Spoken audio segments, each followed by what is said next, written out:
The skillet has probably been in the family for as long as anyone can remember. It hangs on the same hook or lives in the same drawer under the oven, black and heavy and worn smooth by decades of use. It fried this morning's eggs and it will fry tomorrow's, and no one has ever once thought of it as anything but a pan. That is the strange thing about vintage cast iron. Unlike the china locked away in a cabinet, the valuable piece is very often still in daily service, sitting on the stove in plain sight. And the person flipping cornbread in it has no idea that if they simply turned it over and read the writing on the bottom, they might find a maker's mark that collectors will pay hundreds, or even many thousands, of dollars to own. This is a countdown of 10 vintage cast iron pans that are secretly worth a small fortune, and the reason so few people believe it is that cast iron all looks the same at a glance. A heavy black pan is a heavy black pan. But it is not, because the maker who cast it, the era of the logo on its base, the size, and a handful of small casting details separate a $20 flea market pan from one worth thousands. This is one of the few categories on any of these lists where the prices are not exaggerated at all, where documented sales genuinely reach into the thousands, and where a single legendary skillet has crossed $10,000. Cast iron has quietly become one of the most serious collecting fields in all of American kitchenware, with dedicated auctions, thick reference books, and a community of hunters who can read the bottom of a pan like a fingerprint. And the pan sitting at number 1 is exactly that skillet, the rarest and most valuable piece of American cast iron ever made, teased here and revealed at the end. Before the countdown begins, one quick favor. Whatever cast iron is in the house, on the stove, in the oven drawer, out in the garage, turn a piece over and leave a comment with whatever name and number is cast into the bottom, and there is a real chance it can be sorted right here, from a common cooker to a hidden treasure. And subscribe before cooking in it again, because the list climbs steadily from this point on, and number 1 is the kind of pan people have unknowingly fried eggs in for 40 years. The odds of owning that exact one are slim, but the odds of owning a pan worth real money are far better than most people would ever guess.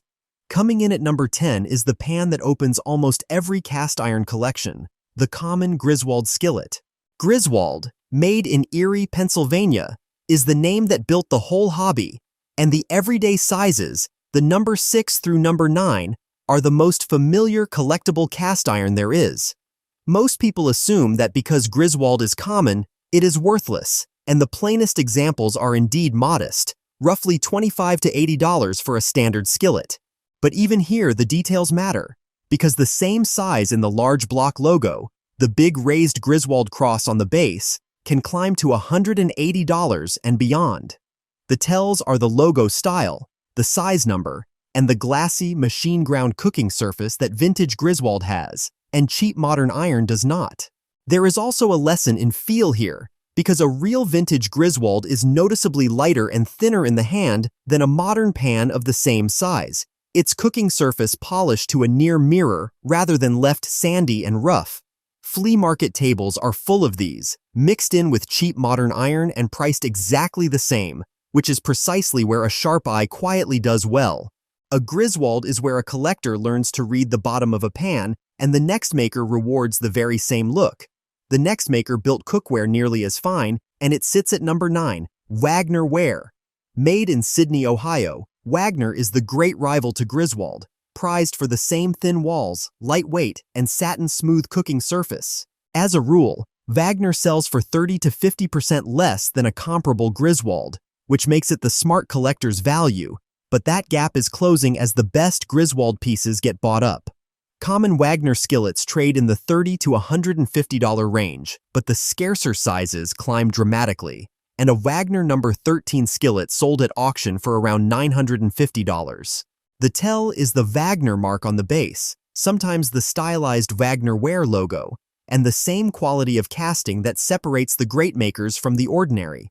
Wagner and Griswold were fierce competitors for generations, and between them, the two names account for the vast majority of the serious money in the hobby.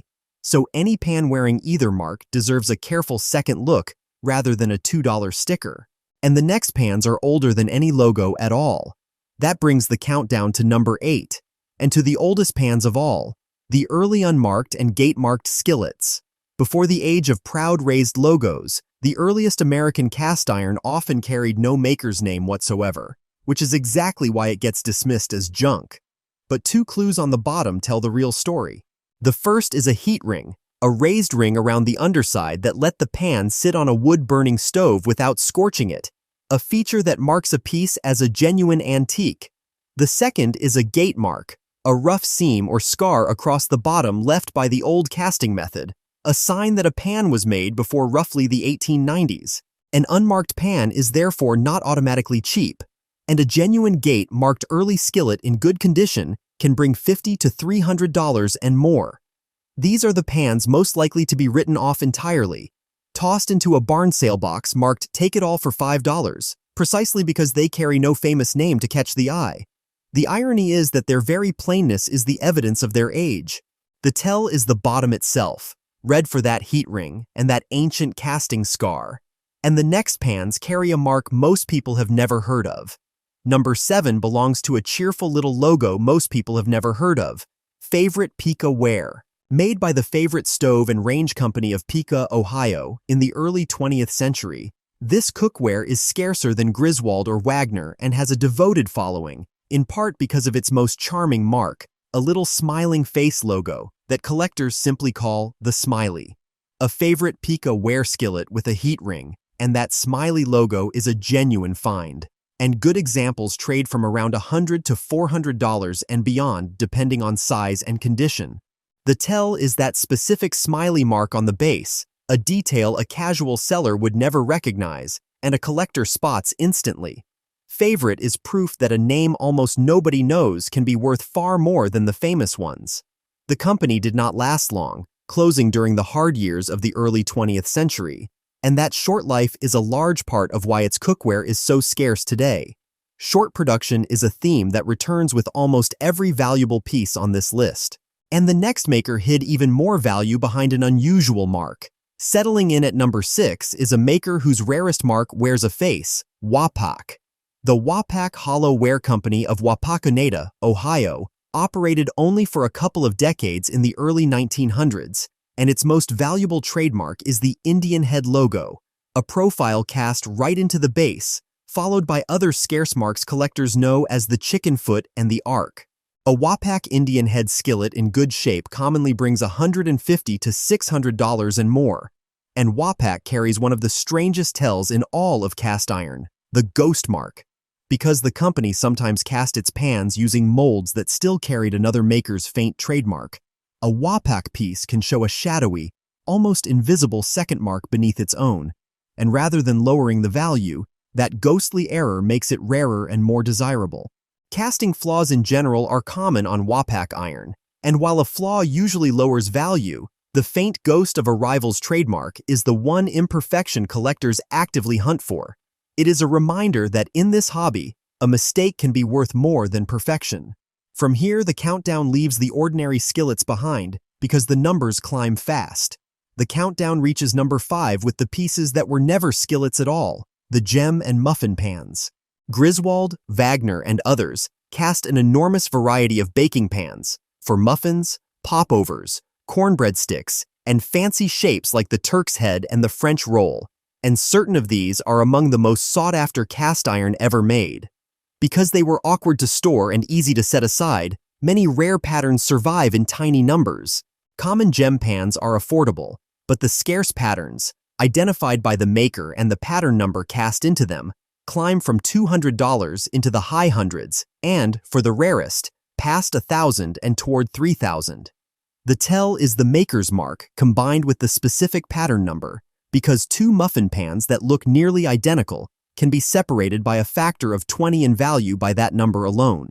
Serious collectors carry reference guides devoted entirely to these baking pans, because the variations run into the hundreds, and a pan that looks like a humble cornbread mold to one person is the missing piece in a lifelong collection to another.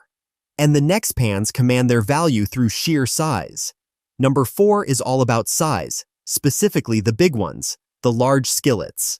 The everyday sizes were made by the millions, but the giants, the number 13, the number 14, and the massive number 20 hotel skillet, were made in far smaller numbers because far fewer kitchens needed a pan that large. That scarcity translates directly into money. Recent sales tell the story plainly. A Griswold No. 14 skillet with a front pour spout sold for around $3,200, and a No. 13 with an early slant logo brought close to $2,800. The tell is simply the size number cast into the pan, because a large size in an early logo is one of the most reliable fortunes in the entire hobby. It is worth picturing the scene at an estate sale, where a giant, intimidating old skillet gets passed over by buyer after buyer who has no use for a pan that large, right up until the one person who knows the numbers quietly carries it to the register. And the next pieces were built not for size, but for Sunday morning. Coming in at number 3 are the pans built for a Sunday breakfast and a holiday table, the waffle irons and matched Dutch oven sets. Early cast iron waffle irons, especially those cast with decorative patterns like the famous hearts and star design in an early Erie or Griswold logo, are showpieces that collectors prize, and a complete matched Dutch oven, the pot and its correct original lid from the same early logo era, is far scarcer than any single skillet. Pieces like these regularly sell from $500 to $2,500 and more at specialized auctions. The decorative waffle irons in particular bridge two collecting worlds, vintage kitchenware and early American ironwork, which widens the pool of buyers and drives prices higher. The tell is the decorative pattern and the early logo on the waffle iron, and, for the Dutch ovens, a lid that truly matches the pot in maker and era. The matching lid is everything with these sets, because over a century of use, the lid and the pot almost always drift apart, so a pot and lid that have stayed together, both from the same early logo era, is a genuinely uncommon survivor. And now only the two rarest pans remain, the ones collectors dream about. Number 2 is the pan collectors chase hardest for its size, or rather its lack of it, the tiny No. 1 skillet. The No. 1 was the smallest skillet Griswold ever made, and it is so rare that despite being barely large enough to fry a single egg, it is worth a small fortune. A genuine Griswold No. 1 skillet routinely sells for around $1,000, and exceptional early examples have gone far higher, with one antique No. 1, carrying the pattern No. 411, selling for around $9,500. The tell is that unmistakably small size paired with a genuine early mark, because nothing about the little pan looks valuable until the number and the logo are understood. It is the ultimate proof that in cast iron, small can mean priceless. Part of the appeal is that the little pan was never very practical to begin with, so relatively few were ever sold, and fewer still survived the decades without cracking or disappearing into the back of a drawer. Rarity, once again, is the whole story, and that leaves the single most valuable piece of all. And that brings the countdown to number 1, the spider skillet, the undisputed crown jewel of American cast iron. Cast by Griswold around 1890 to 1891 and almost immediately pulled from production, it is the only skillet the company ever marked with a spider sitting in its web, cast right into the base above the early Erie logo. Fewer than 200 are believed to survive anywhere in the world. The result is a pan that collectors pursue for a lifetime. Genuine examples start in the low thousands and climb steeply, with one spider skillet selling at auction for around $10,000. When one does surface for sale, word travels through the collecting world almost instantly, and the bidding can turn ferocious.